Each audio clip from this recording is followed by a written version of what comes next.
Bom dia mais uma vez, colegas, professores.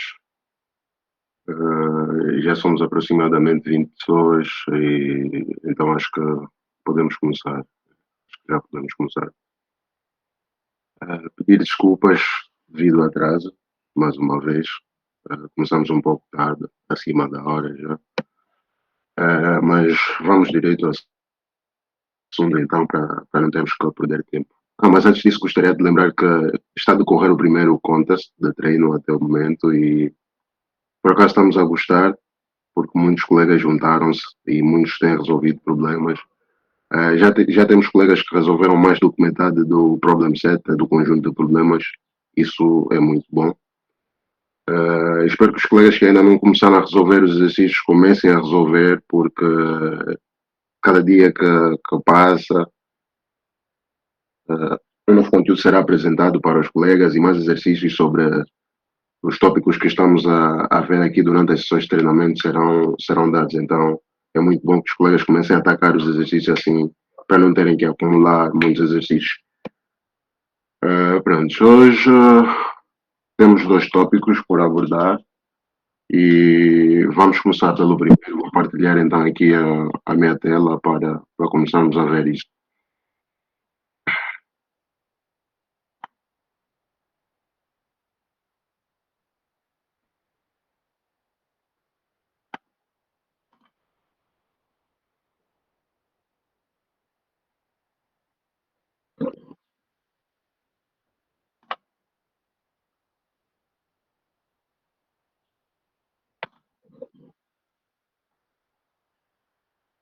Pronto, acredito que os colegas nesse momento já conseguem ver a minha tela. Confirmem, por favor.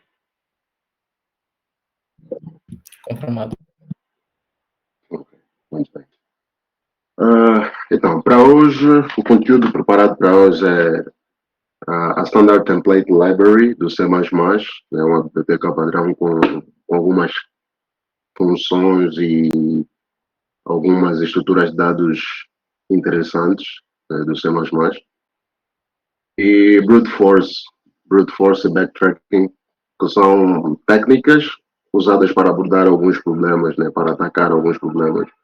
E hoje veremos como aplicar essas técnicas, qual é a base para termos ideias para construir soluções usando essas técnicas. Veremos isto hoje. Mas antes de mais, gostaria de dizer que existem diversas categorias de problemas, né? Existem diversas categorias de problemas. E muitos problemas podem ser resolvidos usando essas técnicas que veremos hoje, brute force, backtracking. Mas também existem aqueles problemas que não exigem técnicas específicas.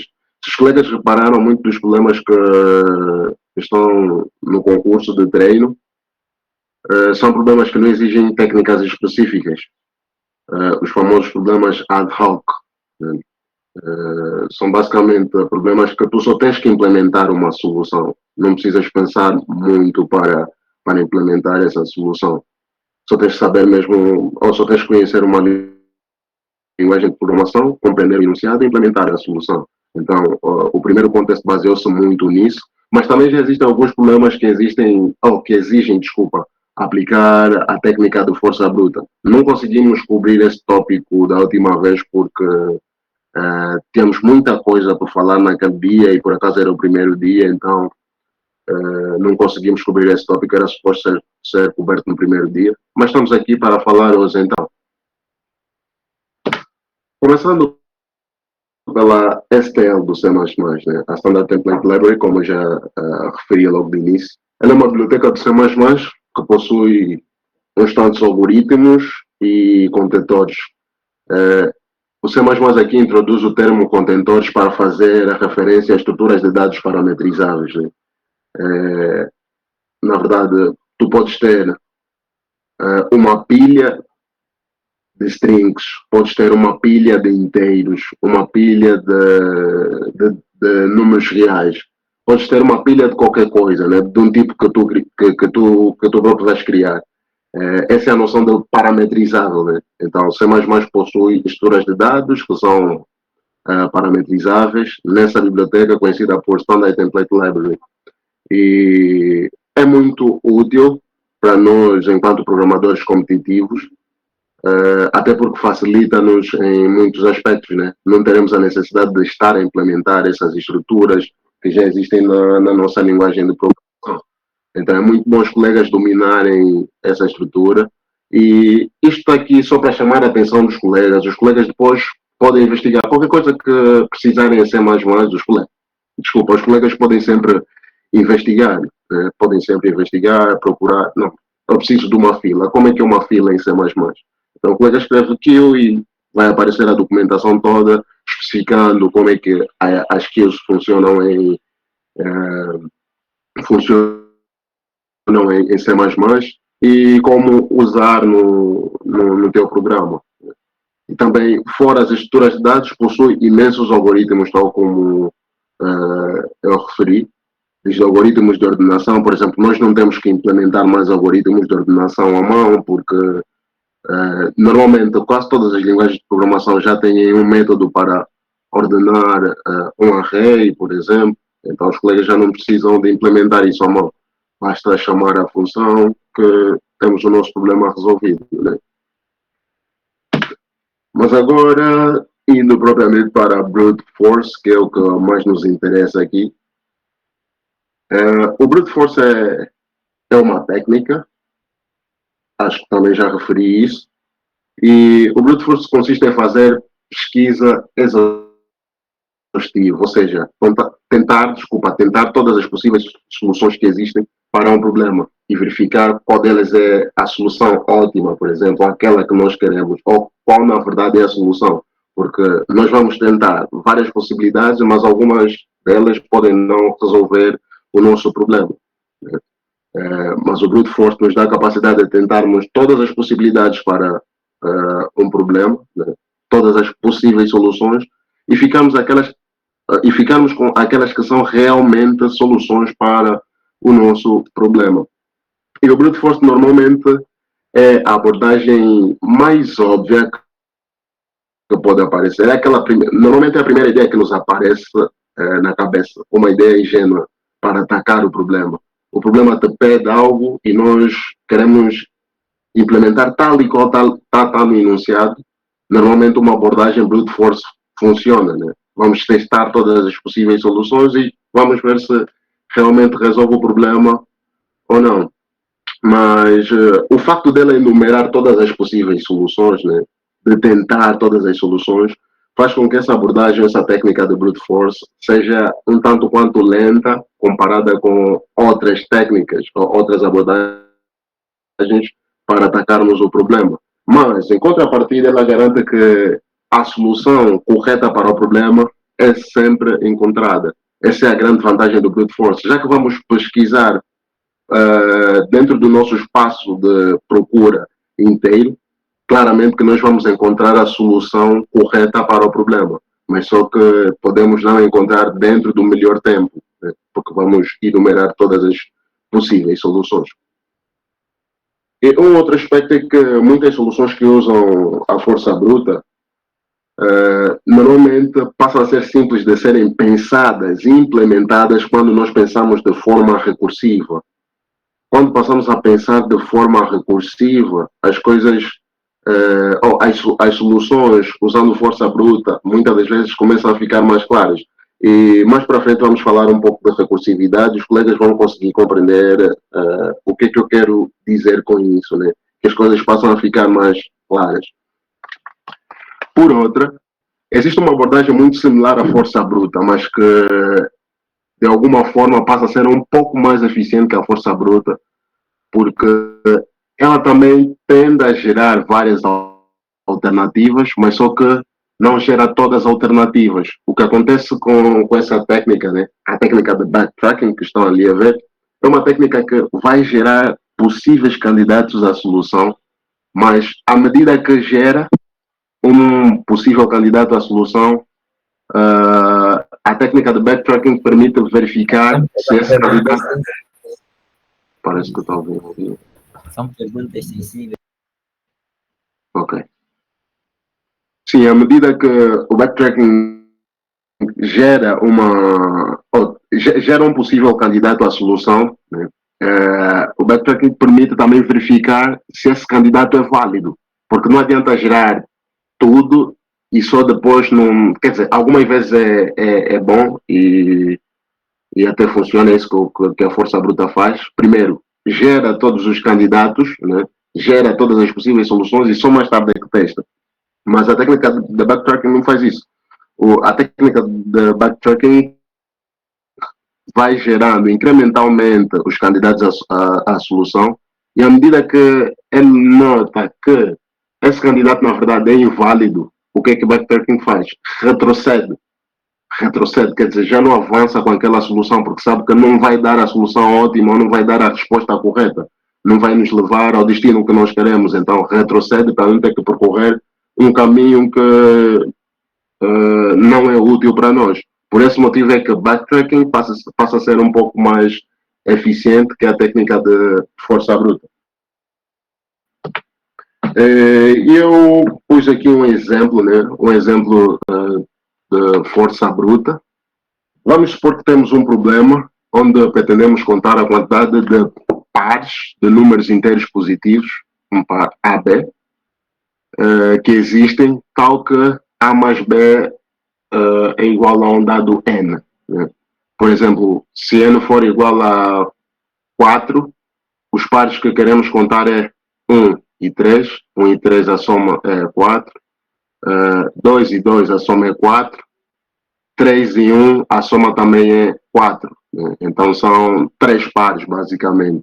A resposta seria 3. Portanto, se queremos fazer isso, uma possível solução usando força bruta, né, fazendo pesquisa exaustiva, seria pegar todos os possíveis valores para o primeiro elemento do nosso par, que é o A, percorrer de 1 até N, né, de 1 até, quer dizer, até N não, desculpa, tem que ser antes de N, porque se for N, automaticamente B vai ter que ser 0, né, porque o único número que satisfaz a condição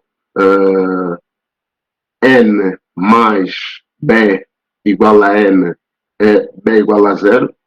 Portanto, descartamos a possibilidade de A ser igual a N. Então, começamos de 1 e iteramos até N. Ou até antes de N, no caso N menos 1. Né? E para B, o que é que vamos fazer? Exatamente a mesma coisa, iterar de 1 até antes de N. E vamos verificar se essa soma é igual a N. Se essa soma for igual a N, então contamos como mais um par. No fim, imprimimos a solução e pronto, está tudo bem. Isso resolve o problema? Sim, resolve. Garantidamente resolve o problema. Mas só que temos uma complexidade quadrática, né? E nós falamos sobre complexidade algorítmica na última sessão e vimos que a complexidade quadrática não é a melhor de todas, não é a melhor que podemos obter.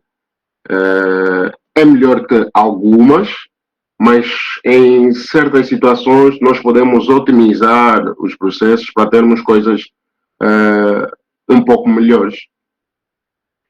Portanto, isso resolve o problema, mas só que tem complexidade quadrática. Então, se o N for muito grande, por exemplo, na ordem de 1 milhão, né, 10 elevado a 6, nós já não conseguimos dar solução para esse problema em 1 segundo ou em menos de 1 segundo. Né? Nós vimos isso na última aula. A solução 2, vamos tentar otimizar um pouco. Né? Essa primeira é a pesquisa exaustiva, mas se analisarmos um pouco o problema, nós vamos conseguir ver algumas coisas interessantes. Primeiro é que nós temos aqui basicamente uma equação, A mais B igual a N. Se nós já conhecemos A, conhecemos N, será que precisamos de B? Claramente que não, conseguimos calcular B tendo A e N. Então, basta iterar sobre A, que o B fica calculado, né? O B, nesse caso, vai ser igual a N menos A. Portanto, tiramos esse ciclo que tínhamos, o ciclo mais interno, que também ia até N, e ficamos apenas com um ciclo que sai de 1 até antes de N. E agora só precisamos verificar se B é maior que 0, porque os números que constituem o par devem ser inteiros positivos, né? Temos o A, temos o N. o B é n menos A, só precisamos saber se é maior que zero e contar como um novo par. Temos uma solução que, a princípio, é mais eficiente que a primeira, né? Tem complexidade n, mas só que se analisarmos mais um pouco, os colegas vão notar que essa condição que temos aqui, n menos A maior que zero, é exatamente igual a essa condição que temos aqui para o nosso for loop, ou seja, esse ciclo vai ser sempre verdade. Né? Vai ser sempre verdade. Se os colegas tentarem listar todos os pares que existem, tal que a soma dos números do par dá um dado número n qualquer, por exemplo, podem testar para n igual a 10, os colegas vão ver que, na verdade, existem n menos um par. Se o n for 10, existem exatamente 9 pares. 1, 9, 2, 8, assim sucessivamente até o par 9, 1. Então não precisávamos de ciclos, não precisávamos de nada disso. O que é que vai ser feito? 2 passos, e 2 passos nós vimos Big O Notation, e a Big O Notation é exatamente o D1. É uma operação constante, né? São 2 passos, 2 operações. Uma atribuição, aqui temos, temos uma atribuição, aqui temos uma operação de subtração, e aqui temos uma impressão, acabou. Isto tem complexidade constante. Agora, se os colegas repararem, né, que saímos de uma complexidade quadrática e chegamos a uma complexidade constante. Em muitas situações nós podemos fazer isso. Né? Todas essas soluções estão corretas, mas só que uma é menos eficiente que a outra. E como podem ver, a pesquisa exaustiva é a menos eficiente das 3 abordagens que usamos. Portanto, ela não é inútil. Muitos problemas podem ser resolvidos usando pesquisa exaustiva. Sim. Até porque, mesmo na vida real, algumas vezes temos situações bem controladas, né? Onde o número de elementos é pequeno. Ali podemos fazer pesquisa exaustiva, nada nos impede. E os colegas vão ver que muita coisa pode ser resolvida assim, usando pesquisa exaustiva. Então, não descartem essa técnica. Ela é essencial, é realmente importante e é bom reterem as ideias dessa técnica. Avançando mais um pouco, nós temos aqui o problema D, do contexto que ainda está a decorrer, né? O contexto que está a decorrer, acho que podemos ver aqui até que problema é este.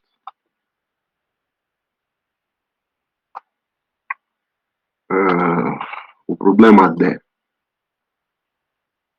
Basicamente, no problema D, nos é dado um número inteiro positivo n e pretendem saber o número de tuplos A, B, C de inteiros positivos também que satisfazem exatamente essa equação. E nas restrições do nosso problema dizem que o n pode variar de 2 até 1 milhão, né? E que todos os valores são inteiros, ou seja, o n é inteiro, basicamente isso. Nos dão o n e temos que contar o número de tuplos que fazem ou que satisfazem essa equação. E aqui temos o exemplo. Se n for igual a 3, existem exatamente 3 tuplos que satisfazem A igual a 1, B igual a 1 e C igual a 2 satisfaz isso. Esse aqui também, 1, 2, 3 também, e essa daqui, 2, 1, 1 também satisfaz. Portanto, é basicamente isso que queremos resolver.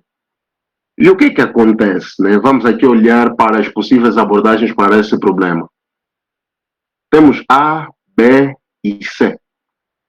Algo muito simples a fazer seria iterar, né, todos os possíveis valores de 1 até n para A, de 1 até n para B e 1 até C para... de 1 até n para C. Desculpa, é isso que eu quis dizer. E isso remete-nos à primeira solução, né? A solução proposta para... A primeira solução, a solução ingênua, aquilo que nos aparece na cabeça assim. É a primeira coisa que nos aparece na cabeça. Epa, pronto. O problema pede isso e é isso que eu vou implementar. Isso representa exatamente uma pesquisa exaustiva, ou seja, a aplicação da técnica de força bruta. Estamos a tentar todas as possíveis soluções, porque é a primeira coisa que nos aparece na cabeça. Mas só que, se os colegas repararem a complexidade deste algoritmo aqui, é exatamente N ao cubo, né? Porque temos 3 ciclos aninhados e em cada um dos ciclos aninhados começamos exatamente de 1 e vamos até N. Atenção, ter 3 ciclos aninhados não significa que é N ao cubo, né? Nós temos que reparar nos limites para saber que é N ao cubo. E nesse caso, claramente é N ao cubo, porque para cada A que sai de 1 a N, percorremos um B que também sai de 1 a N, e para cada B percorremos um C que sai de 1 a N. Portanto, é mesmo N ao cubo aqui. Portanto, verificamos todos os tuplos que batem certo com aquela condição, que satisfazem aquela condição, e contamos esses tuplos. Portanto, isso funciona. É uma possível solução para o problema. Será que é a mais eficiente? Não. Né? Mas é uma solução. Aqui as soluções estão trocadas. Aqui seria solução 2 e aqui solução 3. Mas pronto, acho que eu fico a ideia aqui. Depois eu quero... Acho que será melhor introduzir o LL, o 1LL. Ok, tá. Obrigado, Alfredo. Aqui tem o uso do 1LL, né?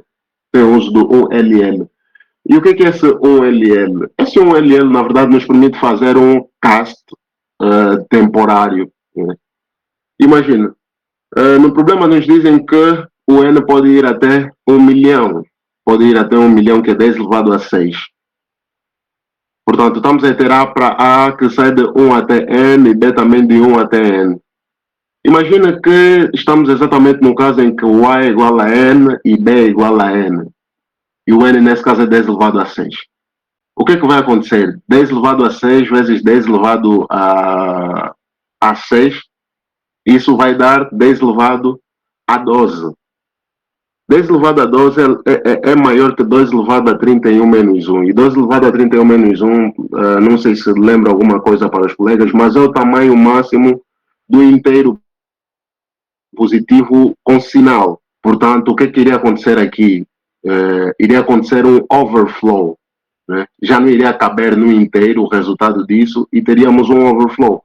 Para evitar isso, nós fazemos um cast temporário usando esse 1LL, ou seja, o resultado dessa expressão deixa de ser um inteiro de 32 bits e passa a ser um inteiro de 64 bits, né? Que é o long, o famoso long do C++, que é um inteiro de 64 bits. Acredito que em C é apenas long, se bem me lembro, mas em C++ é long, por isso é que temos esse 1LL, né? Fazemos um cast temporário para evitarmos o overflow. E muito obrigado, Alfredo, por lembrar-me disso. Aqui para a solução 2, né? Temos N ao quadrado, mas agora podemos ver aqui a solução 2, que é N ao cubo.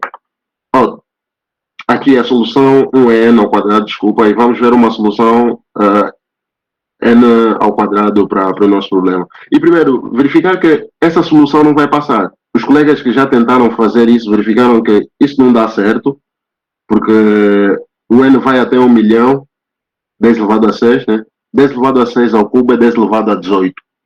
10 elevado a 18 instruções não são realizadas em 1 segundo. Nós vimos que, na prática, para os computadores modernos comuns, aproximadamente 10 elevado a 18 instruções são realizadas por segundo. Então, se só temos 1 segundo para resolver o problema, 10 elevado a 18 operações não serão realizadas em 1 segundo. Portanto, isso vai dar tempo limite excedido. Para os colegas que já tentaram fazer isso, acho que já verificaram. Os colegas podem pensar mais um pouco, podem tentar otimizar usando aquela mesma abordagem que usamos no problema anterior. Se eu já tenho A, né, vou mostrar aqui o problema. Eu já tenho A, já tenho B, e o N é conhecido, me foi dado no problema. Será que eu preciso de C? Não preciso. Posso eliminar aquele ciclo mais interno, que é o ciclo do C. E da mesma forma, né, calculo C. O C vai ser igual a M menos A vezes B. Portanto, eliminamos aquele ciclo mais interno e ficamos apenas com 2 ciclos, para o A e B.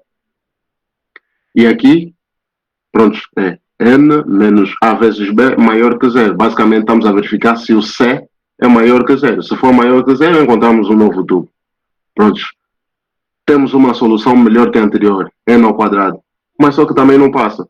O n, no pior caso, né, porque é importante referir que aquelas restrições que nos são dadas nos enunciados dos problemas de programação competitiva são muito importantes. Eles nos dizem que n, no pior caso, vai ser igual a 10 elevado a 6. Então, tu tens que construir a tua solução de tal modo que passe no pior caso. Então, se n vai ser 10 elevado a 6 no pior caso, 10 elevado a 6 ao quadrado é 10 elevado a 18. 10 elevado a 18 é. 10 elevado a 6 ao quadrado, desculpa, é igual a 10 elevado a 12. Desculpa. E isso é 1000 vezes 1 bilhão de operações. Coisa que também não passa em um segundo. Né? Mas já é melhor que o anterior, mas só que não passa em um segundo. Continua não passando. Então os colegas têm que pensar mais um pouco em como é que vão resolver isso. E uma solução que já passa, por exemplo, é uma solução n log n. E nesse momento eu gostaria de escrever um pouco para conseguirmos compreender essa solução. Por que essa solução é n log n? São dois ciclos, o B aqui parece que sai de 1 a n, mas só que é n log n. Interessante, né? Interessante. Como é que isso é n log n? Vamos aqui ver, acho que vou tentar me juntar com um outro dispositivo para tentar escrever alguma coisa e ver se os colegas conseguem reter essa ideia de como é que chegamos nesse algoritmo, né? Na solução 3. Essa seria a solução 3, que já passa, né? Porque n é 1 milhão, 10 elevado a 6. 10 elevado a 6, 1 milhão, logaritmo de 1 milhão na base 2 é aproximadamente 20. 20 vezes 1 milhão é 2 vezes 10 elevado a 7. Isso é 20 milhões de operações. 20 milhões de operações em um segundo ainda é fazível. Ok, vou partilhar a tela aqui num outro dispositivo, só para escrevermos um pouco. Mas agora, colegas, tal como eu disse da outra vez, os colegas podem sempre me interromper caso não esteja a perceber alguma coisa, para poder esclarecer, né? Para não termos que avançar muito e depois recuarmos, podemos fazer isso.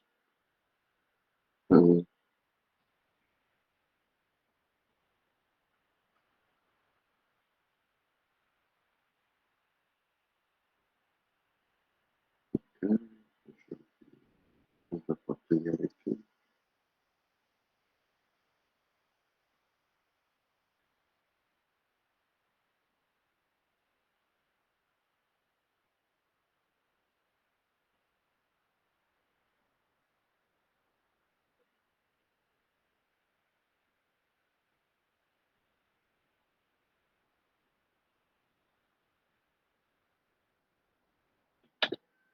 Então, só para clarificar de forma rápida a questão do Márcio Cláudio Timóteo, nesse caso, a questão do segundo foro.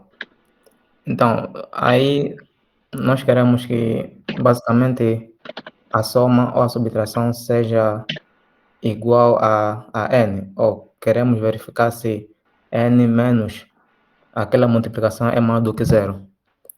Então, basicamente, nós queremos um valor aí, né, que está no intervalo de 0 até n. Então, se tu tens dois números e tentares verificar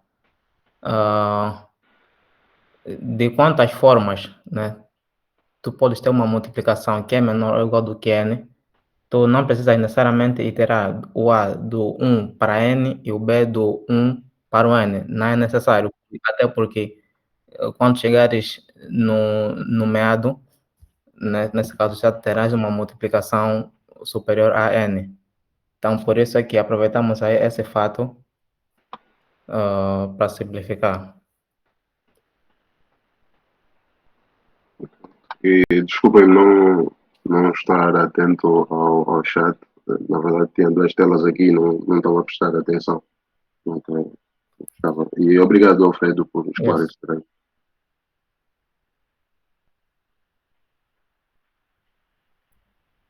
Colega Cambita, concernente A sessão passada, basta verificar aí no grupo, né? Partilhamos o link que dá acesso às duas sessões passadas. Caso não tenha, em 1 minuto enviarem o link.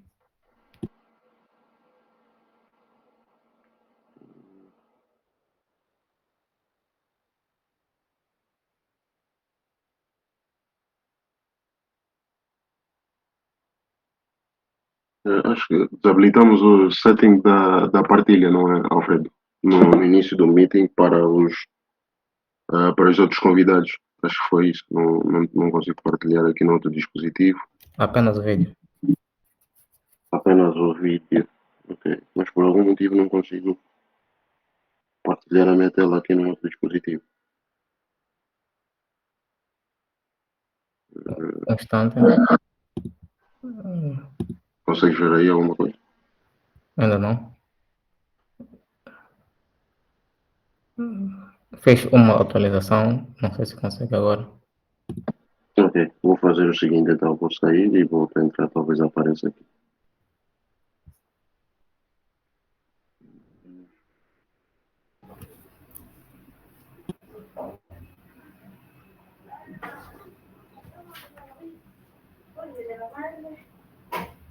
Ok, agora sim já apareceu.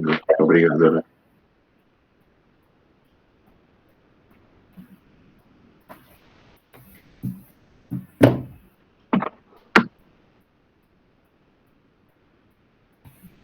Está a partilhar. Ok. É isso.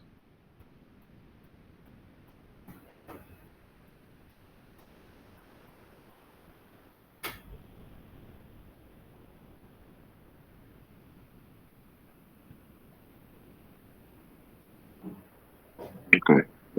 Vamos lá ver isso então. Pronto, só vou escrever exatamente o que temos aqui, o que tínhamos naquele ciclo, para tentarmos compreender o que é que está a acontecer. Né? O ciclo era.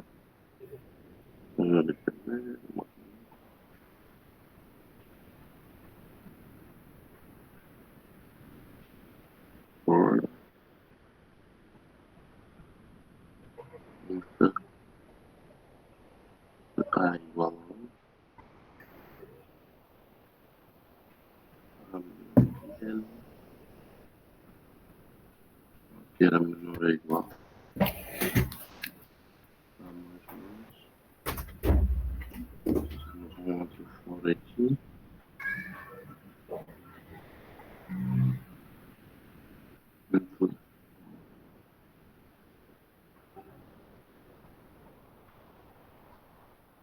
Eu vou meter apenas A vezes B. Vou deixar o 1LL de fora para facilitar a compreensão.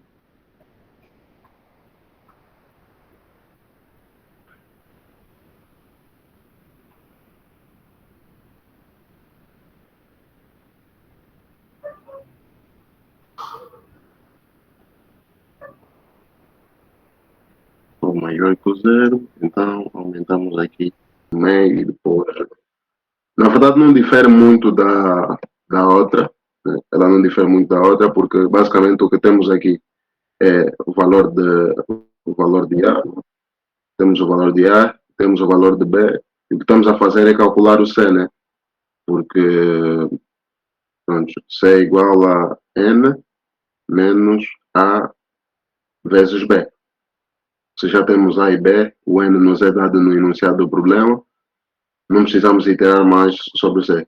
Mas só que aqui temos uma condição estranha, que é essa condição daqui.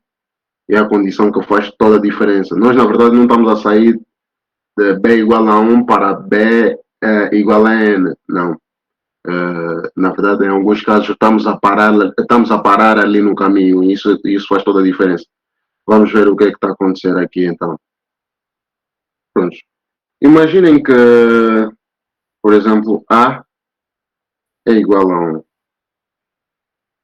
Se A for igual a 1, B, o B, na verdade, pode ir até muito próximo, né? vou meter aqui assim, o B pode ir até muito próximo de N. Mas se o A for igual a 2, o B não pode exceder N por 2. Porque se o B exceder N por 2, o que é que vai acontecer? Vamos ter exatamente 2 vezes N por 2 mais um C e queremos que isso seja igual a N. Isso vai se cancelar e automaticamente N mais C vai ter que ser igual a N. E a única solução para isso é C ser igual a 0, mas o C tem que ser um inteiro positivo. O problema diz isso. Né?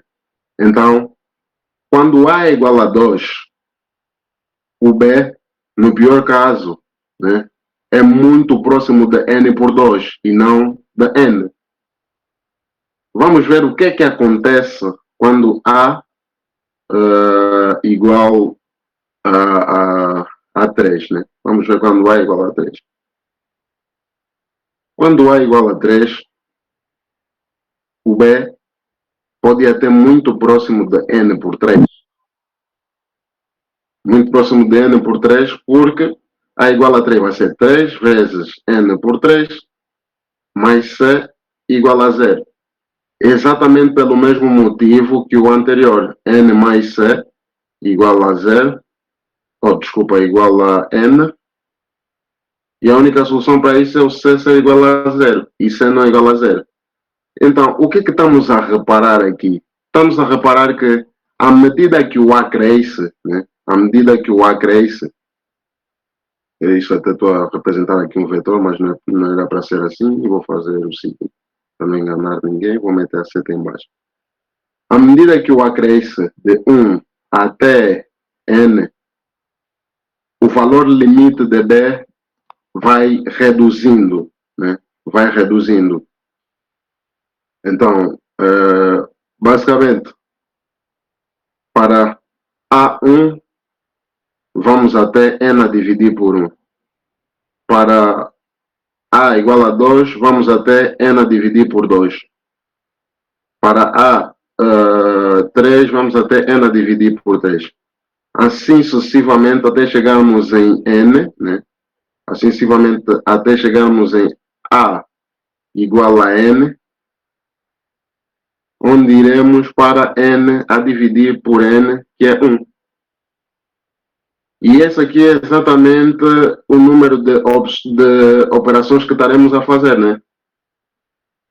Então, se olharmos para esse somatório que temos ali, né, para o somatório dessas operações que temos, vamos reparar que temos algo como N a dividir por 1, mais N a dividir por 2, mais N a dividir por 3, assim sucessivamente até N a dividir por N. Aqui podemos evidenciar o N, por exemplo, e vamos ficar com algo como 1 sobre 1, mais 1 sobre 2, mais blá, blá, blá, até 1 sobre N.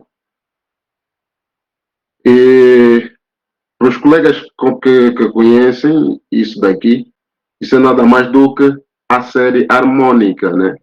Essa é a série harmônica. E sabemos que o somatório dos termos da série harmônica é sempre menor ou igual que o logaritmo natural de N.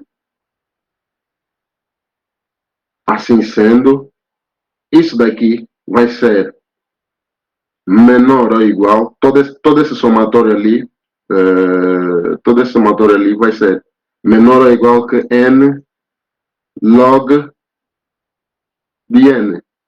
Exatamente por esse motivo, né? Talvez os colegas estejam a se questionar. Não, aqui é logaritmo natural e aqui o colega está a dizer log. Esse log, já agora, sempre que eu escrever só log, não pensei na base 10, né? Aqui quando escrever log, pensei que estou a dizer base 2. Yeah. Log, quando escrever log é base 2. Então, o que é que os colegas estão aqui a reparar? Não, aqui o logaritmo é natural, então a base é Euler. Mas o colega está a dizer logaritmo da base 2 aqui. Por quê? Uma coisa para os colegas. Logaritmo da base Euler, logaritmo da base 2 ou qualquer logaritmo acima de 2 para a complexidade não faz diferença. Para a complexidade algorítmica não faz diferença. É a mesma coisa como se fosse logaritmo da base 2. Então, nós escrevemos n log n. E exatamente por esse motivo é que a complexidade daquele algoritmo é n log n e ele funciona, né? E funciona pelos motivos que especificamos aqui, é que ele faz exatamente o que o outro algoritmo estava a fazer, mas só que o B não vai exatamente até N. Para cada valor de A, o B vai decrescendo. Para A igual a 1, o B ainda é grande. Mas só que para A igual a 2, o B vai até muito próximo de N por 2. Já não ultrapassa N por 2. Para A igual a 3, vai até muito próximo de N por 3. E assim sucessivamente. Isso vai acontecendo e o número de operações também está a decrescer. Quando olharmos para a soma, vamos ver que essa soma, na verdade, não excede n log n. Portanto, a complexidade do nosso algoritmo fica exatamente big O de n log n. E como n vai até 1 milhão, sabemos que isso passa dentro de 1 segundo. Essa solução já é eficiente, os colegas podem tentar isso depois. Vão conseguir passar o problema D com essa solução. Alguma questão, colega? Aqui acho que foi um pouco mais matemático, então se os colegas tiverem questões podem apresentar.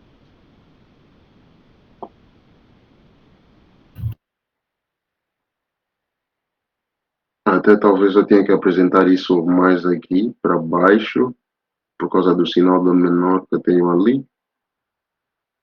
Vou escrever aqui mais embaixo. Portanto, a complexidade do nosso algoritmo é n log n. Pronto. É isso.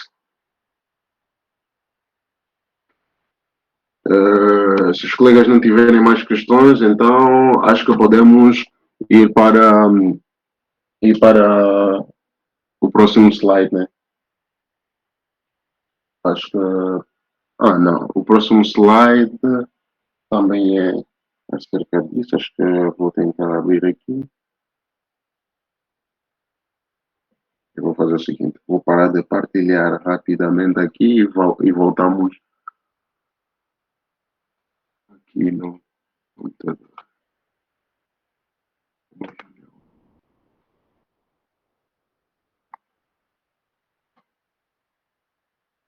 Ok, acho que agora os colegas já conseguem ver. Acho que já não vou poder meter em modo de apresentação porque estarei sempre a fazer switch para aceitar os pedidos na sessão, mas acredito que os colegas estejam a ver bem aqui. Pronto, temos aqui 3 soluções e começamos numa solução de força bruta, né? Começamos a melhorar a solução. É só para verem o que é que acontece aqui em programação competitiva. A solução mais óbvia que aparece nem sempre é aquela que vai passar porque pode não ser tão eficiente. Começamos com n ao cubo, descemos para n ao quadrado, mas só que também ainda não era suficiente. Mas encontramos uma solução n log n que já passa no tempo que temos ali disponível. Mas será que n log n é o melhor? Isso já passa. Se os colegas conseguirem chegar até aqui durante um concurso de programação submeterem, é o mais importante. No concurso de programação, o mais importante é o problema passar. Nem se fizeram gambiarra, o mais importante é o problema passar. O problema passou, os colegas avancem para outro problema. Não tentem melhorar a eficiência, não. Se passar, está tudo bem, podem avançar. Depois do concurso, quando estiverem aí a revisar aquilo que vocês fizeram, aí sim podem começar a pensar, não, epa, nós aqui fizemos assim, será que não podíamos fazer? Será que não tem uma solução mais eficiente? Aí os colegas podem começar a adicionar esse tipo de coisas ou esses tipos de pensamento. E eu trago aqui exatamente uma quarta solução para o problema. Temos uma solução n log n que funciona, é perfeita para aquele tempo que temos, mas tem uma solução muito mais eficiente ainda para o problema D do contexto que está a decorrer, que é uma solução que roda com complexidade n. Né? E é muito simples. Os colegas podem estar aqui até a ver e a se perguntar, mas como é que isso é capaz de dar a resposta correta, né? Vamos tentar ver também o porquê que isso dá a resposta correta para o nosso problema.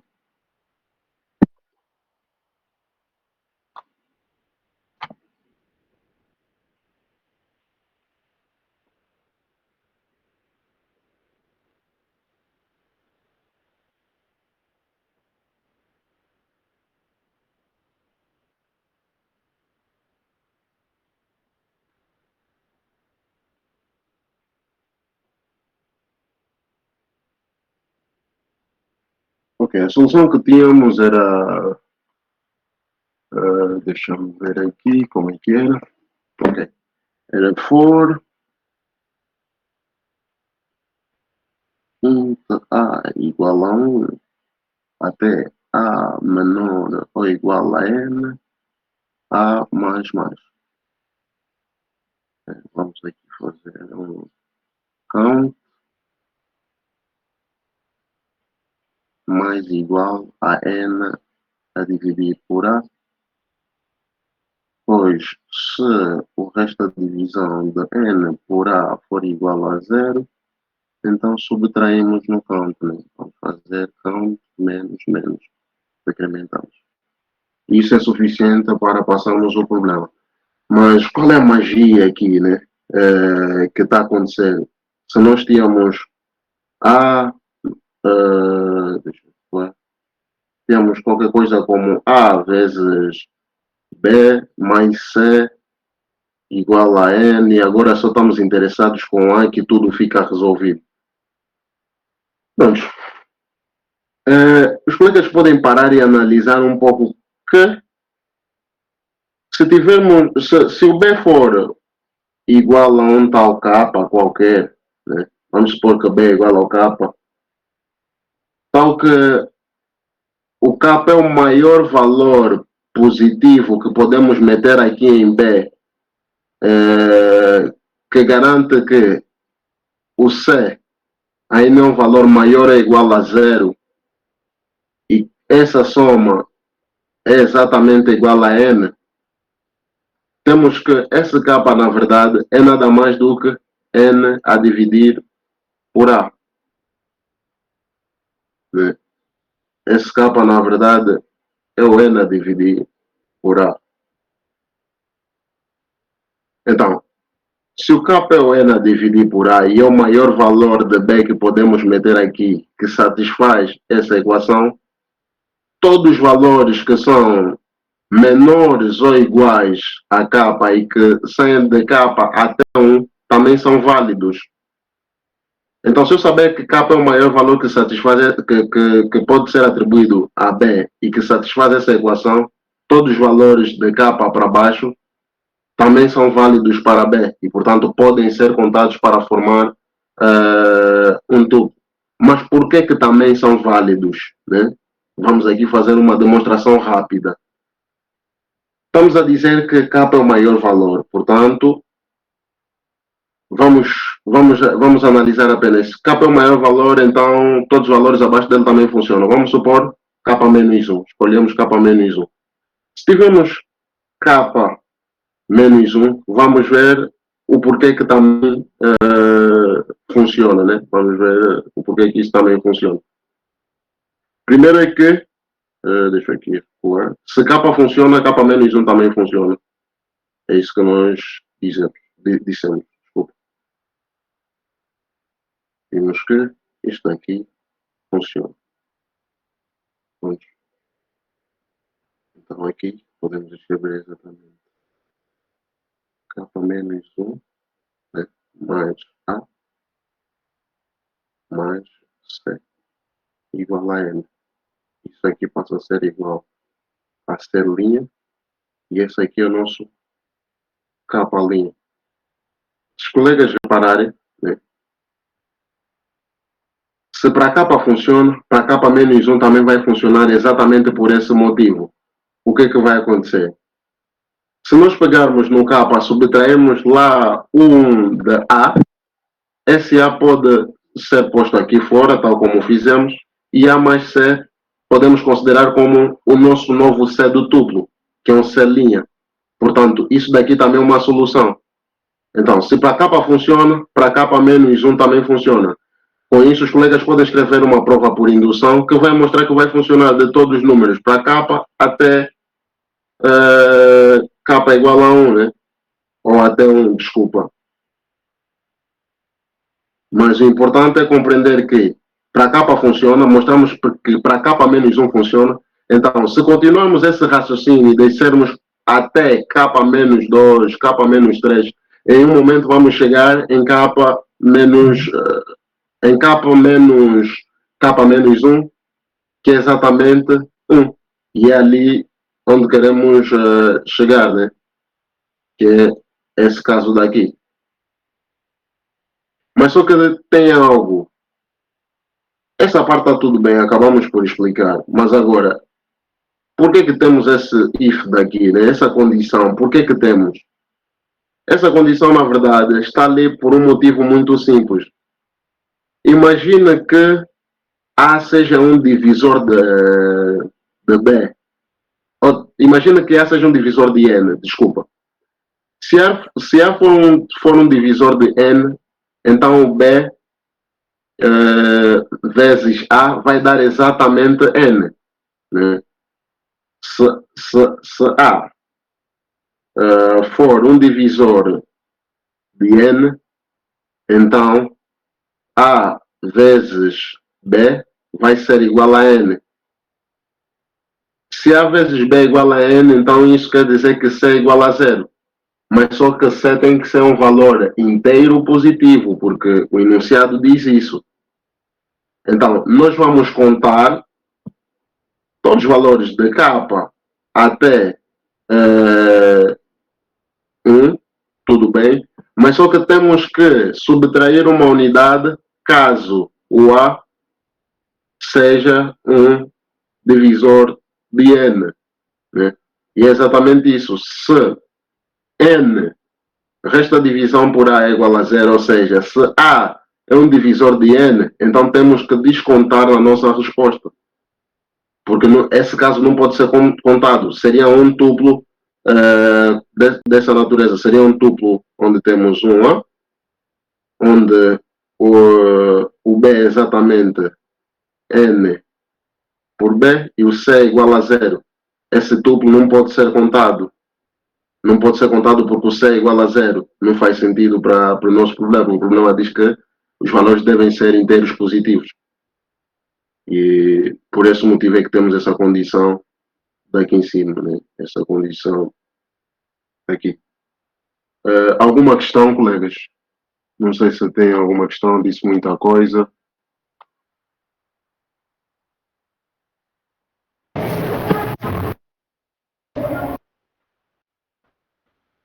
Pronto.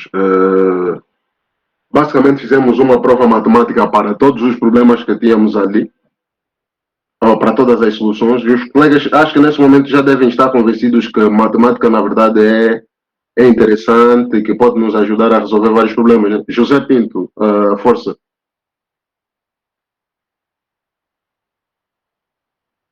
Acho que o José Pinto levantou a mão, pretende dizer alguma coisa ali.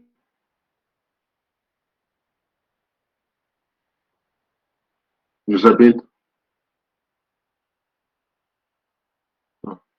Pronto, não sei se o colega ainda está ali, mas podemos avançar então para ganhar tempo caso o colega não esteja a nos ouvir. Ok. Agora podemos voltar, né? Vimos aqui algumas soluções.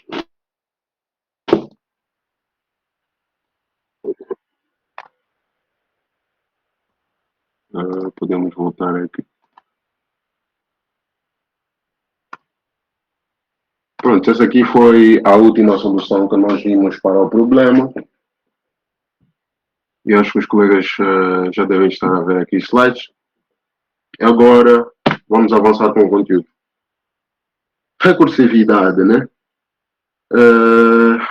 Os colegas estão muito calados, não sei, talvez estejam tímidos, mas eu gostaria que os colegas tentassem prever assim qual seria o output dos seguintes códigos, né?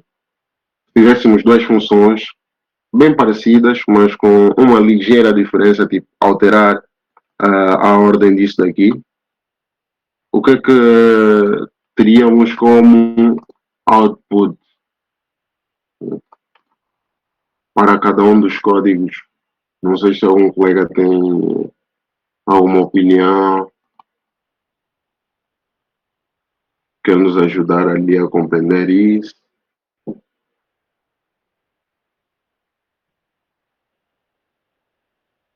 Prontos.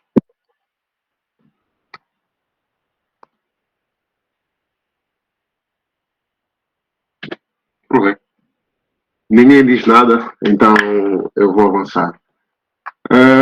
Essa função que está aqui primeiro, né, ela é interessante porque ela chama-se assim mesmo, né? E só para de chamar assim mesmo quando i for igual a zero.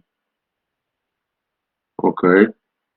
Mas o que acontece, na verdade, é que quando nós entramos nessa função, ela só imprime o que está aqui depois dela chamar a si mesma para i menos 1.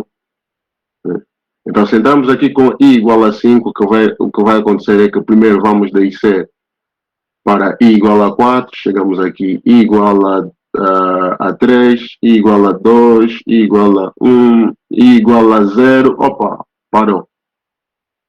Para aqui e retorna para onde estava, que era a situação do i igual a 1.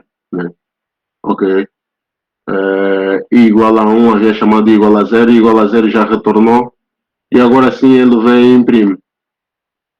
Vai imprimir exatamente 1 e também vai terminar a função recursivamente, sim, vai voltando para os lugares onde estava. Então vai imprimir exatamente 1, 2, 3, 4, 5, ou seja, os números em ordem crescente. 1, 2, 3, 4, 5.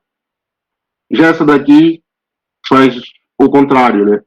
Primeiro imprime o valor e depois é que chama. Então, se chamássemos para i igual a 5, o que iria acontecer é que ele chegaria aqui, imprimiria 5, depois chamaria a função para i igual a 4, né? 5 menos 1 é 4, entraria, imprimiria 4, e assim sucessivamente até o momento que chegássemos em i igual a 0, onde não imprimiria nada e simplesmente retornaria. Então aqui iria imprimir em ordem decrescente. 5, 4, 3, 2, 1. E exatamente isso que estamos a ver aqui, essa capacidade, ou essa possibilidade que as linguagens de programação nos oferecem de escrever funções que se chamam a si mesmo, é a noção de recursividade. É o processo em que uma função chama-se a si mesmo. E, portanto, definir um problema recursivamente consiste em representar ele em termos de versões menores, versões mais simplificadas dele mesmo. E é exatamente isso que nós vimos aqui. Nós começamos com i igual a 5. E nós chamamos a nossa função para i menos 1. Ou seja, é uma versão simplificada do problema. Temos i igual a 5. Depois reduzimos para i igual a 4. E assim vamos reduzindo o problema sucessivamente até chegarmos a um ponto onde já não podemos reduzir. E, portanto, é importante compreendermos que a escrita de funções recursivas requer refletir sobre dois aspectos, que é o caso base, exatamente o momento em que temos que parar, ou onde é que temos que parar, quando é que temos que parar.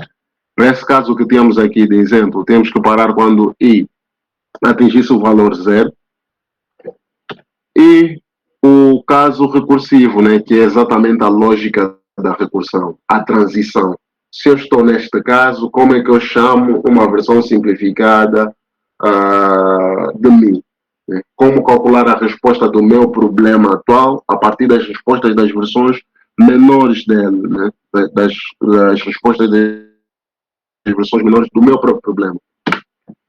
E acho que aqui chega um momento em que nós revisitamos um velho amigo. Acredito que todos os colegas que estão ali já brincaram com isso e já devem ter escrito esse código umas tantas vezes. Né?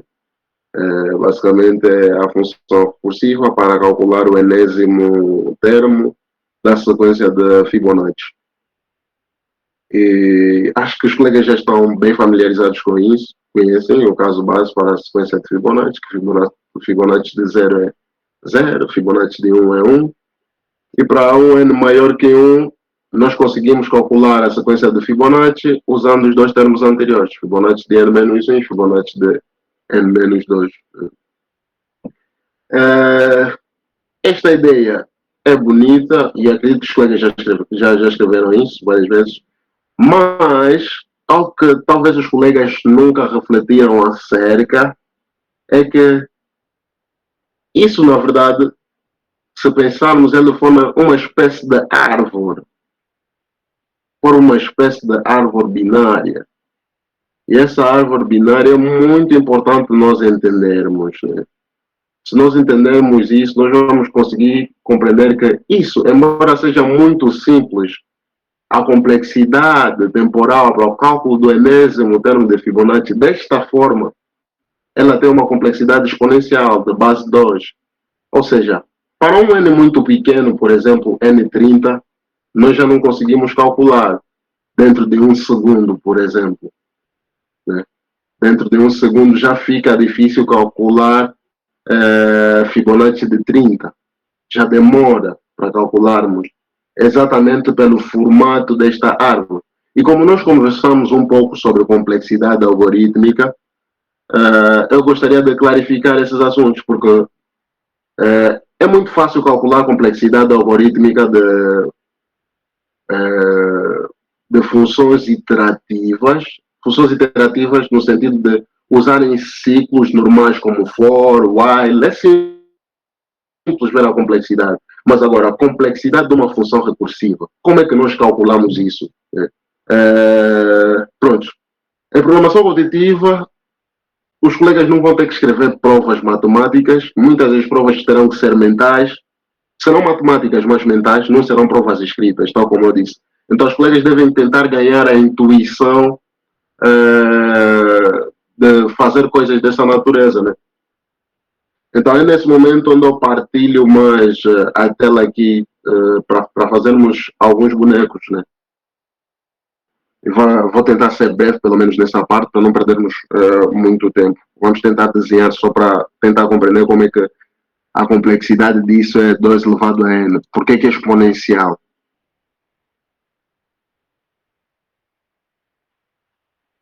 Ok. Nós queremos analisar um pouco a sequência de Fibonacci, né? Vimos como é que ela funciona e basicamente o que ela faz é o seguinte. Se temos um f de n, né? Fibonacci de n, queremos calcular isso. Para calcular isso, nós precisamos do Fibonacci de n menos 1 e do Fibonacci de n menos 2. Recursivamente, esse processo vai se desenrolando e para calcular Fibonacci de n menos 1, por exemplo, precisamos do Fibonacci de n menos 2 e do Fibonacci de n menos 3. Aqui o mesmo acontece. Fibonacci de n menos 2 precisa do Fibonacci de n menos 3 e do Fibonacci de n menos 4. E isso vai descendo, até chegarmos a um momento em que temos, por exemplo, o caso base de Fibonacci de 1, né? Fibonacci de 1. E o que acontece? Aqui em cima, quantas operações são feitas para calcular o Fibonacci de n? Uma operação apenas, é uma única soma, que é somar o Fibonacci de n menos 1 e o Fibonacci de n menos 2. E aqui no segundo passo, quantas operações são feitas? Aqui já é interessante. 2 operações, porque em cada uma dessas invocações é feita uma soma. Pronto, 2 operações. Neste passo aqui, né, o terceiro passo, o que acontece? São feitas 4, porque em cada uma das evocações é feita uma soma. E o que estamos a ver aqui? Parece que isso está crescendo de forma exponencial, né? 1, na verdade, é 2 elevado a 0. O 2 é 2 elevado a 1. Isto daqui é 2 elevado a 2. E à medida que nós vamos descendo nesta nossa árvore de Fibonacci, vamos reparar que o último nível, quando ele chega exatamente a f igual a 1, por exemplo, nós vamos ter que realizar 2 elevado a n menos 1, 2 elevado a n menos 1, né? Operações. Porque isso vai descer n menos uma vezes. Isso aqui vai descer até n menos uma vez. Então, vamos ter que somar isso. o número de operações que é feito em cada nível vai dar o número de operações que temos que fazer para calcular o Fibonacci de n. No primeiro passo foi 2 elevado a 0, que é uma operação, depois 2 elevado a 1, que são duas operações, assim sucessivamente até 2 elevado a n, menos 1, que é o último nível. Quando olhamos para isso, nós conseguimos notar que, na verdade, isso é uma série geométrica. É uma série geométrica, portanto, se quisermos somar os n primeiros termos de uma série geométrica, ou de uma progressão geométrica, é muito simples. Temos uma fórmula, acredito que os colegas conhecem, né? A fórmula é a soma dos n primeiros termos de uma série geométrica. Deixa eu ver se lembra aqui, acho que é isso aqui. N menos 1 dividir por razão menos 1. Exato. E no nosso caso a razão é 2, os colegas estão a ver aqui, a razão é 2. O primeiro termo é exatamente 1, é este daqui, 2 elevado a 0. Queremos somar n termos, então é 2 elevado a n menos 1 a dividir por 2 menos 1. Isso é igual a 2 elevado a n menos 1. Esse é exatamente o número de operações que realizamos para calcular o Fibonacci de n. Né? Para Fibonacci de n, nós realizamos esse número de operações. E sabemos que, em termos de Big O Notation, esse n, esse menos 1 que está ali, não faz diferença porque é consumido pela função que domina, no caso, o 2 elevado a n. Assim sendo, a complexidade para determinarmos o enésimo termo da sequência de Fibonacci, daquela forma, é 2 elevado a n. Para um n de 30, 40, já não conseguimos. Para n de 100 é praticamente impossível, né, calcularmos isso. Acho que nem se deixarmos uma máquina rodar durante um ano, ele não vai conseguir calcular Fibonacci de n daquela forma, né, usando aquela função recursiva, daquele jeito. E nós veremos que, na verdade, tem formas de otimizar isso. Mais tarde falaremos um pouco de programação dinâmica e os colegas vão compreender que algumas coisas aqui, por exemplo, se os colegas repararem aqui para essa árvore de Fibonacci, vão ver que o n-2 está a ser calculado 2 vezes, não? Aqui estamos a calcular n-2, aqui embaixo também calculamos n-2. Será que é necessário calcular 2 vezes? Se já calculamos uma vez, será que não basta? Não é suficiente? Calculamos uma vez, guardamos a resposta. Quando pretendermos, quando quisermos usar novamente o valor de f de n-2, basta ir buscar na memória o que já está calculado e reutilizar. Então não precisamos calcular várias vezes. Vamos ver que essas otimizações vão melhorar muito a performance dos nossos algoritmos e teremos complexidades bem melhores que exponenciais, né? Mas isso quando falamos de programação dinâmica. Por agora, é isso para essa árvore de Fibonacci. Vamos então voltar ao conteúdo.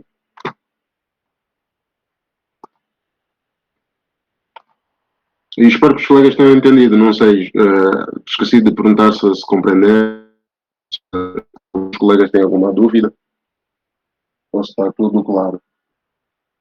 Interajam, aproveitam dizer, caso não tenham compreendido, né? Pronto. Agora temos um exemplo talvez menos conhecido, que é a conversão do número decimal, né, ou da base 10 para a base 2, né, decimal para binário, usando uma função recursiva. Basicamente a ideia é pegar nesse mesmo processo que temos feito manualmente, de ir pegar os restos das divisões e pensar isso, mas de forma recursiva, né? Primeiro, o caso base, converter 0 é exatamente 0, 0 decimal é igual a 0 binário, converter 1 é a mesma coisa, 1 decimal é igual a 1 binário. Mas, para o caso recursivo, o que acontece? Temos que pegar, né, quando o n é maior que 1, temos que ir pegando os restos das divisões, né?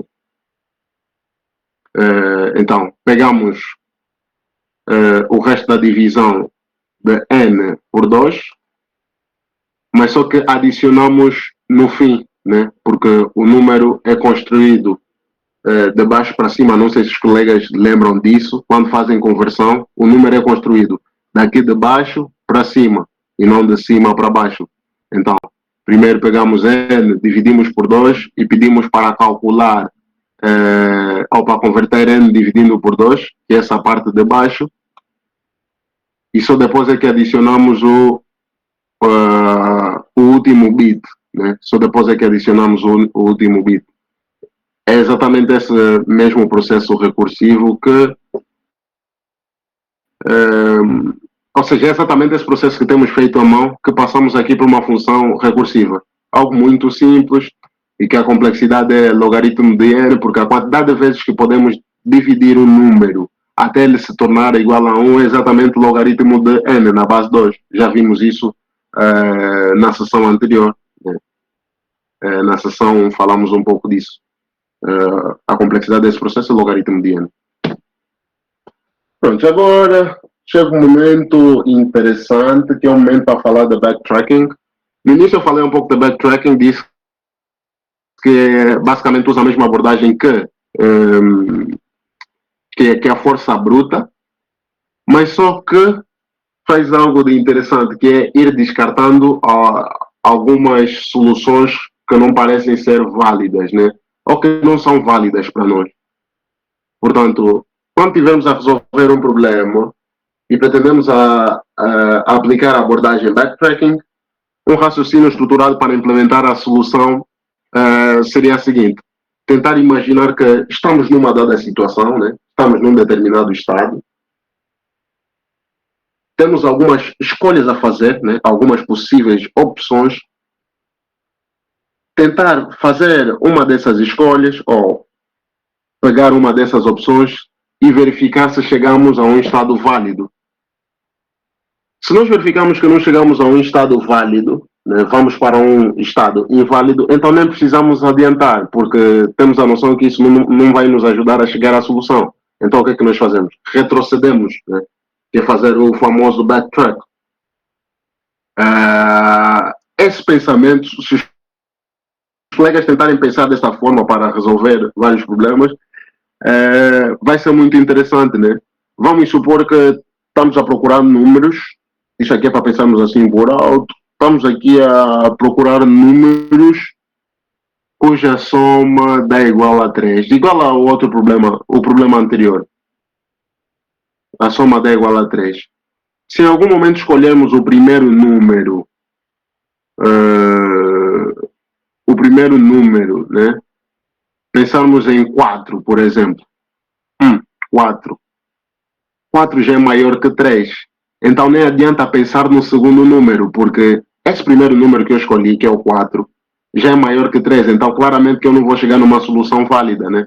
No mínimo, o segundo número tem que ser um valor negativo para poder ou para podermos chegar na solução. Mas só queremos valores positivos para o nosso par. Então se escolho 4 de primeira, nem preciso adiantar para o B, porque eu sei que, pronto, o 4 me leva a um estado inválido, não preciso adiantar. Então faço backtrack, retrocedo e tento com outros valores. É exatamente essa ideia do backtracking e vamos ver aqui essa ideia aplicada a alguns problemas. Suponhamos que queremos gerar todas as permutações de tamanho n, né? Queremos gerar todas as permutações de tamanho n, sim, gerar as permutações de tamanho n, pronto, é isso. Como é que poderíamos fazer isso usando essa ideia de backtracking, né? Acho que nessa parte fica bem melhor tentar partilhar a minha tela exatamente no editor ou no IDE para tentarmos rodar isso e ver o que é que está a acontecer, né? Acho que ficaria mais claro.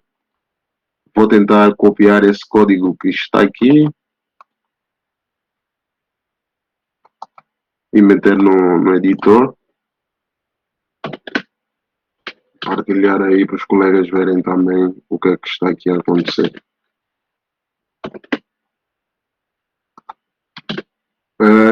Primeiro é que essa coisa de gerar permutações Pode parecer um pouco estranho, mas por que queremos gerar permutações? Mas em vários problemas, por exemplo, problemas de contagem, essa ideia de gerar permutações passa a ser algo muito importante. Deixa eu organizar aqui o código que acabei de copiar antes de partilhar para os colegas. Antes, deixa eu ver se compila. Vou chamar primeiro perm de 3.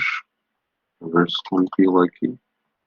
Se tem que ajustar alguma coisa, está tudo bem. Ok. Compila e dá exatamente o resultado esperado. Tá, agora vamos compreender o que é que acontece, né? Chamamos a função perm, que gera as permutações de tamanho 3, e passamos o 3, né, para dizer que são permutações de tamanho 3 que queremos. Mas depois chamamos uma função build. Vamos aqui compreender o que é essa função build, né? Basicamente a função para construir as permutações. E o que a função build tem? A função build tem um caso base, tem o caso base que basicamente é o caso onde tem que imprimir a permutação. Se já geramos todos os termos da permutação, então chegamos no momento em que o i é maior que n. Este i, na verdade, é o índice da posição que estamos para preencher agora na permutação. Vamos compreender melhor isso aqui embaixo, né? O que acontece? Nós temos aqui um vector, como eu disse, na STL temos vários contentores, e o vector é exatamente um desses contentores.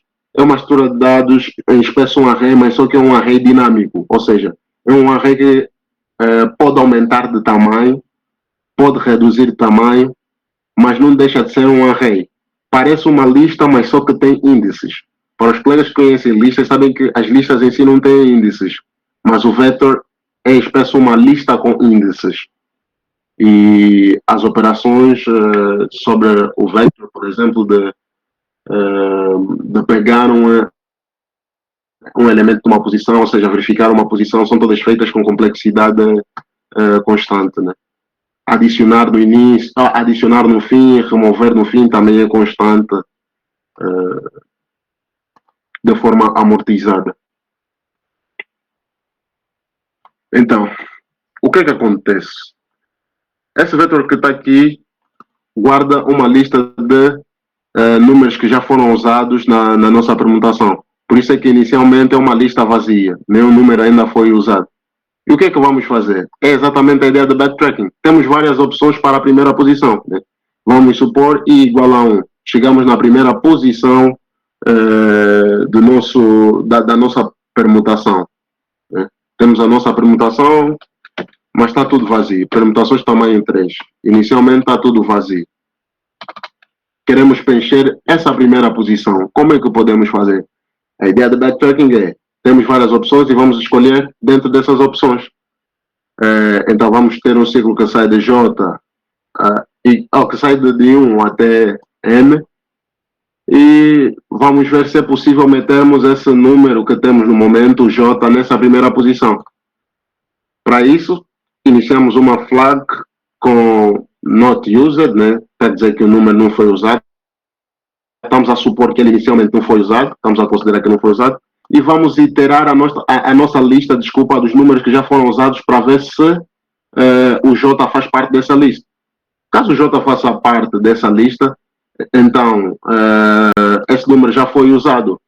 Então temos que marcar como used, né? Not used igual a false.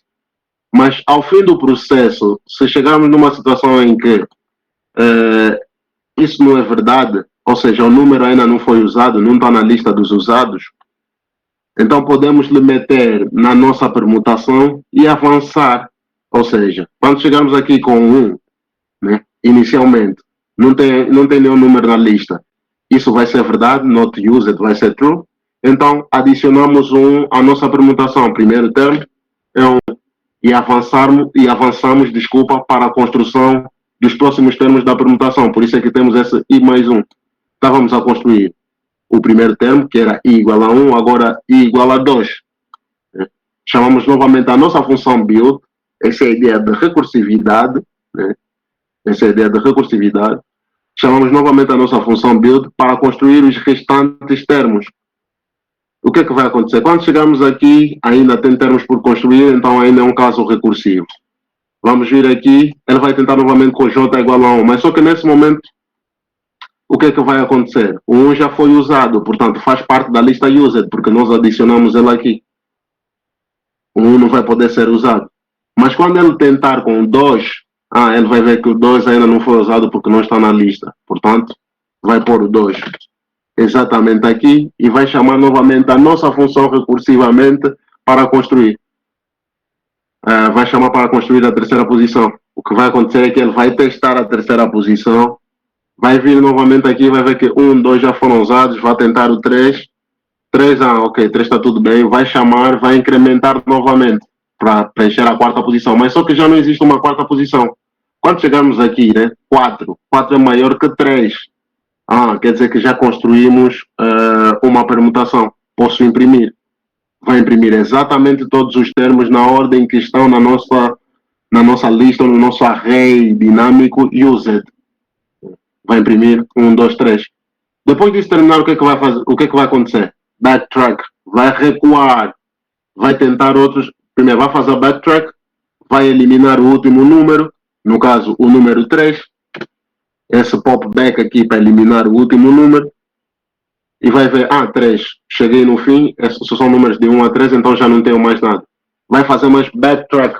Vai recuar e vai eliminar o 2 que temos aqui. O J é igual a 2. Agora, será que posso fazer também com 3? Ok, pode, porque o 3 ainda não foi usado. Nesse momento, na lista used, só tem 1. Vai adicionar o 3. E vai chamar recursivamente a nossa função para preencher a terceira posição.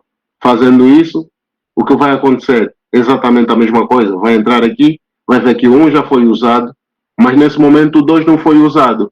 Então vai pegar, vai pôr o 2 aqui e vai pôr o 2 ali com isso que temos aqui, né? User.pushback 2 e vai chamar o build. Chamando o build, para construir o quarto elemento já não temos. Ok, quer dizer que construímos mais uma permutação. Vai imprimir essa permutação. E assim sucessivamente, indo para frente e indo para trás. Do, undo, do, undo.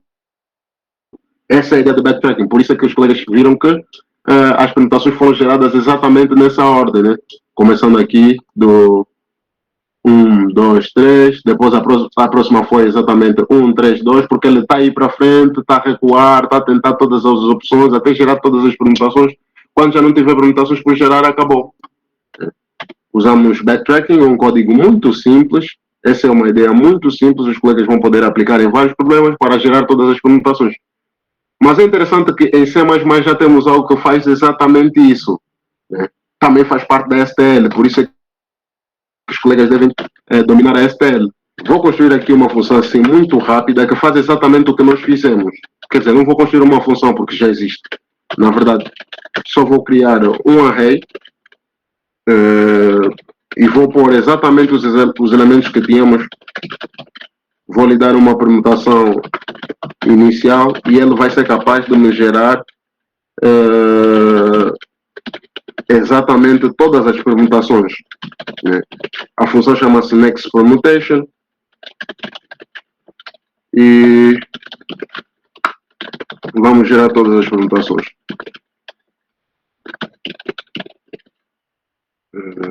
Um espaço, depois pode quebrar. Ok, vamos lá ver. É exatamente isso, né? A função que nós criamos aqui, perm, na verdade ela já existe em C++. É a next permutation.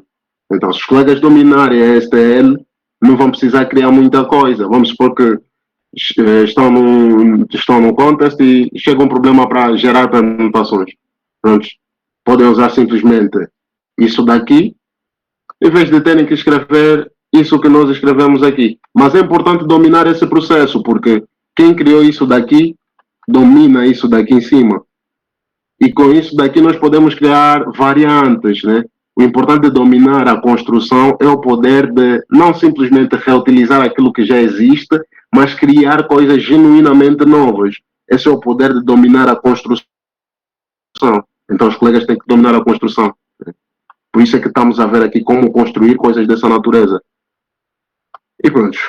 Gerar todas as permutações de tamanho n é exatamente isso. A complexidade é n ao cubo vezes n fatorial, porque geramos todas as permutações e para cada termo que estamos a gerar, temos uma complexidade quadrática, que é isso daqui.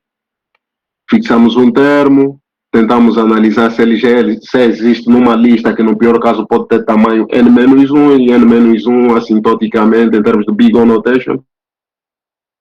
N, então isso fica n ao cubo vezes n fatorial. E mais sobre backtracking. Pronto. Do mesmo jeito que geramos todas as permutações, podemos ter a necessidade, por exemplo, de gerar todas as máscaras de bits de tamanho n. Vamos supor tipo uma tabela da verdade. Acho que os colegas ali já brincaram um pouco com isso, tabelas da verdade. Sim, tabelas de verdade. Pronto, não tenho muito a dizer sobre isso. Mas agora, se os colegas que quisessem gerar uma espécie assim das combinações por uma tabela de verdade, como é que fariam, né? Em termos de programação? Podemos usar backtracking para isso também. Posso pegar esse mesmo código que está aqui, copiar e vamos aqui testar. Vamos aqui testar. Vamos, acho que se eu chamar naquele mecanismo de detecção, vamos tentar, vou fazer isso manualmente, não há problema.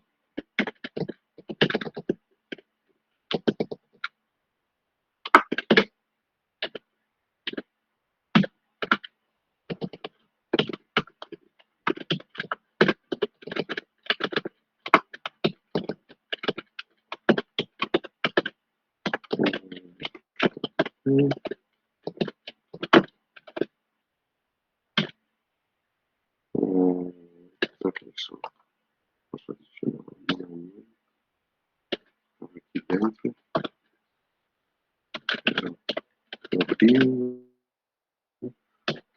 mask e mais um n. Fazer aqui, fazer o backtrack, o popback. Ok, a função para gerar as permutações agora. Void, generate masks,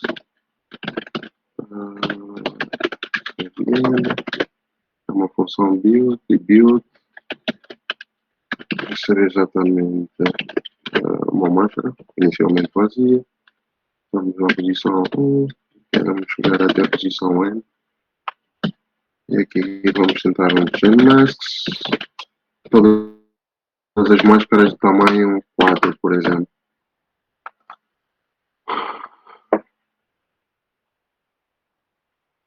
Pronto. Iniciam geradas todas as máscaras, né? Isso é basicamente as combinações que nós precisamos lá na tabela da verdade para fazermos o estudo das nossas funções booleanas. É isso que nós temos feito, né? Por criar essas combinações à mão.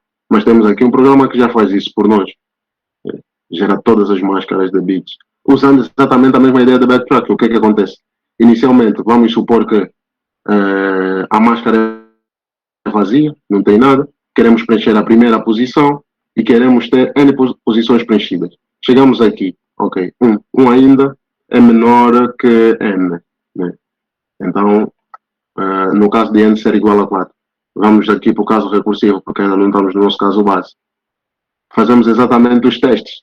Tentamos meter o 0, ok, metendo o 0, chamamos o build para construir as próximas posições, né? Se fixamos aqui o 0, chamo aqui a função para preencher o resto. Chamando isso para preencher o resto, recursivamente acontece o mesmo que vimos nas permutações. Quando terminar, ele faz o backtrack e elimina o 0. Elimina o 0 que tinha e tenta meter 1. Ao meter 1, também gera todas as permutações. Quando terminar o processo todo, faz backtrack e no fim temos tudo, né?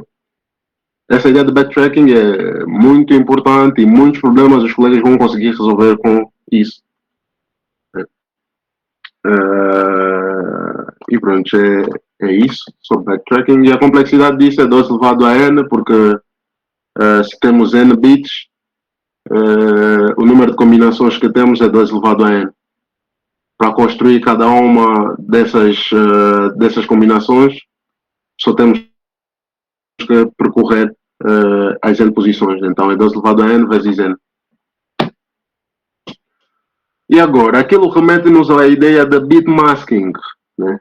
Nós, na verdade, podemos fazer isso que fizemos aqui sem usar backtracking como tal, usando um pouco as propriedades dos números em si, né? Se os colegas lembram um pouco, o que os colegas, na verdade, fazem é pegar, converter o 0 em binário, como é que ele fica, o 1 em binário, como é que ele fica, né? E se os colegas olharem para a representação binária de cada um dos números, os colegas começam a ver que, não, faz sentido, desculpa. Isso que temos aqui, na verdade, é o 0 em binário. O que temos aqui é um 1 em binário. Se os colegas converterem, vão dar conta que é isso. Isso é o 2 em binário, isso é o 3 em binário, o 4, assim sucessivamente até o 15 em binário. E a técnica de bit masking, né, sem ter que usar backtracking, permite fazer isso, gerar tudo isso que nós geramos, mas de forma muito simples, né? Na verdade, o que temos que fazer é pegar em cada número inteiro e começar a analisar. Não, se o seu bit na posição 0 for exatamente 0, então só tenho que imprimir isso. Se o seu bit na posição 1 for exatamente 1, tenho que imprimir 1.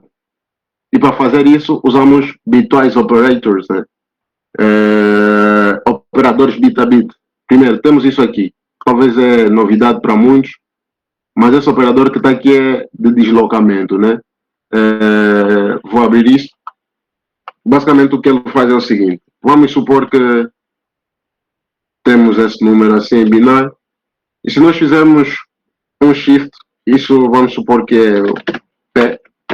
Se fizermos P shift 1, é basicamente pegar e deslocar à direita isso que está aqui. Ou seja, o P a partir desse momento vai ser 1, 0, 1, 0, 0. Deslocamos à esquerda, desculpa. Deslocamos à esquerda. Mas isso estou a olhar o P na representação binária, porque esse P aqui, na verdade, em decimal ele é igual a 10, né? Mas na representação binária é isso que está aqui. Exato, isso é igual a 10. E fazer um shift à direita é nada mais do que multiplicar por 2. Multiplicar por 2, então.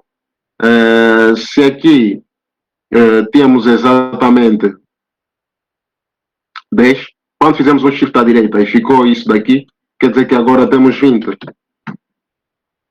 Agora temos 20 em decimal.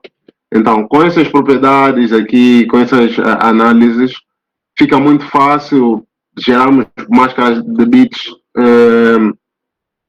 Fica muito fácil gerarmos máscaras de bits usando assim 2 ciclos alinhados, né?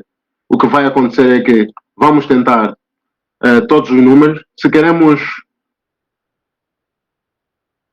todas as combinações para 4 bits, então é sair de 0 até antes de 2 elevado a 4. Se os colegas lembrarem, desculpa, aqui o n era 4, então é sair de 0 até 15, que é 2 elevado a 4 menos 1, né? 16 menos 1 é 15. Acho que os colegas dominam isso, coisas de tabela de verdade, dominam, acredito. E o que fizemos é basicamente isso. Olhar para a representação binária e ver, será que isso é um 0? Será que isso é um 1? E como é que questionamos se um dado bit do número inteiro é igual a 1 ou 0? Simples. Isso daqui. Parece magia, mas não é. Na verdade, o que estamos a fazer é nada mais do que pegar um número, como vamos supor que o i nesse momento é exatamente 10, e quero saber se o seu terceiro bit, exato, quero saber se o seu terceiro bit é igual a 0 ou 1. O que eu posso fazer é chegar e fazer uma AND desse número com o número 2 elevado a 2, né? Porque o seu terceiro bit é exatamente o bit que tem peso 2. Os pesos saem aqui de 0 até n-1. Vou meter aqui até. Esse tem peso 0, esse tem peso 1, esse tem peso 2 e esse tem peso 3. Então, quero saber se esse bit é igual a 0 ou 1. O que eu tenho que fazer, na verdade, é pegar, fazer uma AND com este número aqui. E caso essa AND me dê um número maior que 0, quer dizer que esse bit está ativo. Por quê? Todos os outros bits desse número que eu vou meter são zeros. Então aqui, se tem 1 ou 0, é 0. Mas se aqui tiver 1, garantidamente essa AND vai ter que dar um número maior que 0. Mas nesse caso tem 0, fazer uma AND bit a bit desse número aqui, desses dois números, dá exatamente 0, né? 1 AND 0, 0. 0 AND 1, 0. 1 AND 0, 0, 0. Mas vamos supor que aquele bit estivesse realmente ativo. Por exemplo, assim. 1, 1, 0 e 0, 1, 0, 0. Se estivesse ativo, o que iria acontecer? Nas outras posições, garantidamente vai dar 0. Essas posições aqui vai dar 0. Mas aqui, nessa posição, como tem 1, 1 AND 1, vai dar 1. E é exatamente o que essa linha aqui de código faz. Né? Ele pega numa potência, na j-ésima potência, né?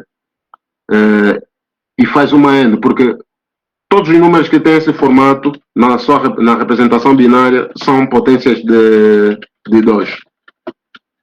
Todos os números que só têm um único bit ativo são potências de 2. Isso aqui é exatamente 2 elevado a 0, isso é 2 elevado a 1, 2 elevado a 2, 2 elevado a 3.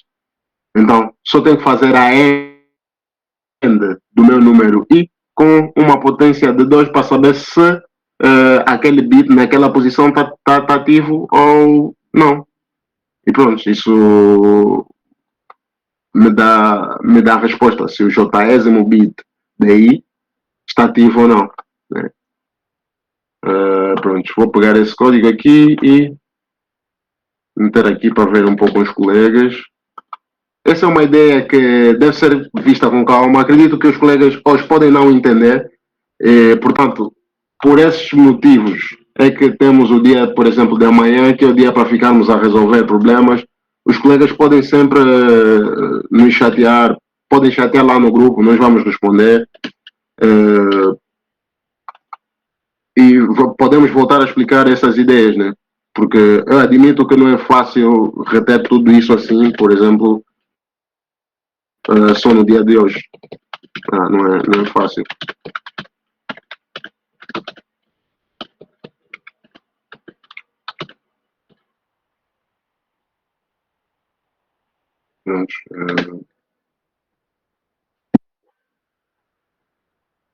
Ok. Supor que o N é 3, é isso que dissemos. Parece que está aqui alguém a pedir para entrar. Aceitar.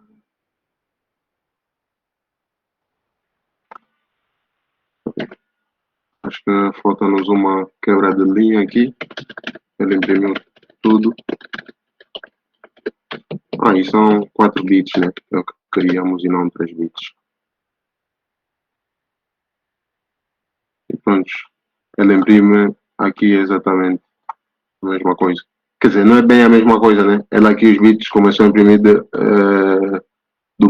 começou a fazer do mais significativo ao menos significativo. Isso só por causa dessa ordem daqui.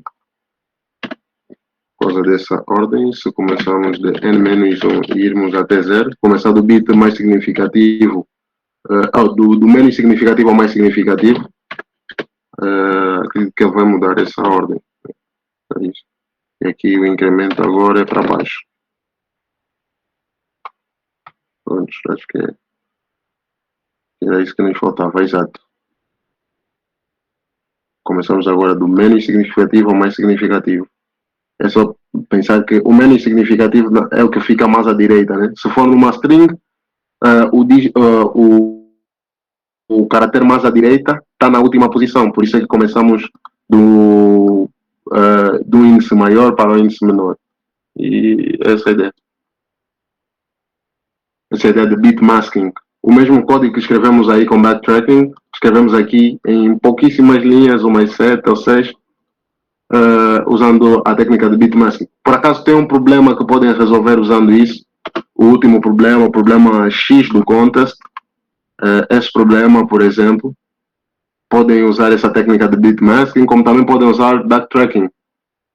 Então os colegas hoje já estão assim aptos para resolver esse problema. Podem ver com calma, acho que já tem colegas que resolveram, prontos, já tem uns que resolveram.